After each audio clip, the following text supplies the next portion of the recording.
I'm Renee, and this is the story of the Ugly Duckling, originally told by Hans Christian Andersen.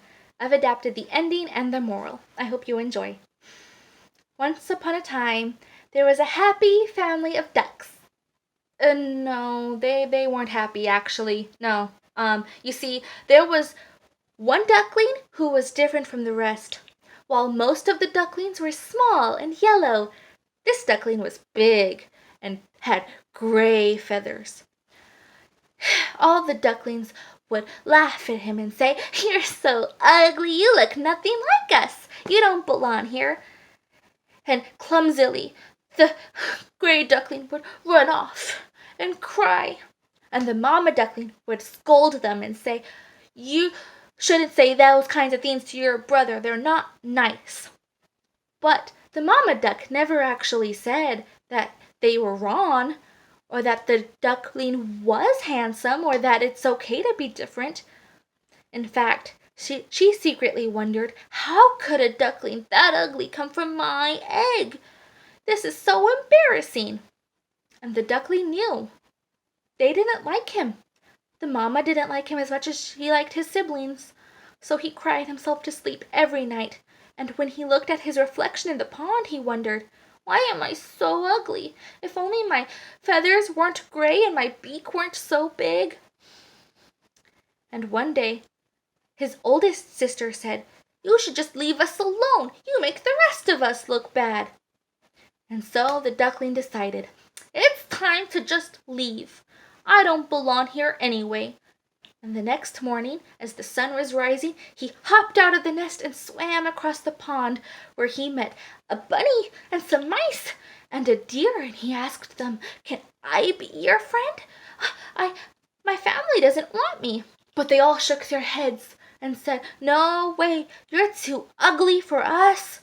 And the bunny hopped off, and the mice scurried off, and the deer panicked and ran away into the woods. Tired from his swim and all alone, the duckling fell asleep under a tree. And when he woke up, a little girl stood over him, and she said, "Mama, Papa, look, it's a duck. Can we take him home, please?" And the duck got excited, thinking, "Somebody wants me." But the papa said, "Only for a little while, but when spring comes, he needs to go back where he belongs." And the duckling thought, "Where I belong? I don't belong anywhere." But he went home with the little girl to their cabin, and he thought, "It's so cozy in here," and he was happy. She fed him and bathed him, but before he knew it, the snow was melting and the flowers were blooming, and it was time for him to leave. He waddled off, alone and sad again, thinking, "I'm so ugly, I'll never make another friend." When he looked up, though, he saw the most beautiful group of birds. They all had long, slender necks, big, graceful wings, and bright white feathers. And he thought, "I wish I could be beautiful like them."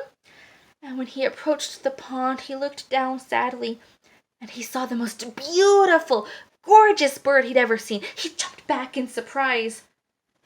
Slowly he approached again, and he waved, and the bird waved back, and he said, "Will you be my friend?"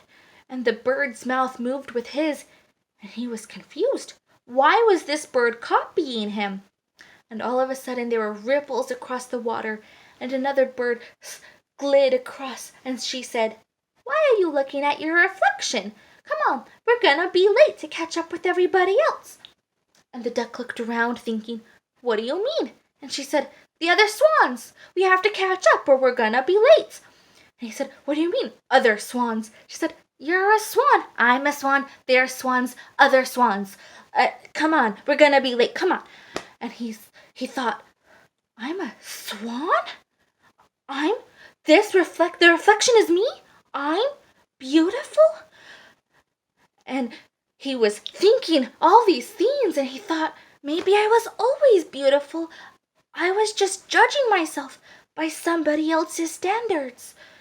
And so he jumped into the sky, spreading his wings, and the two swans joined all the other swans and lived happily ever after.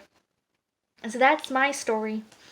You see, the ending used to say that the ugly duckling grew up to be beautiful, but I say he was always beautiful, but being judged by a duck's beauty standards.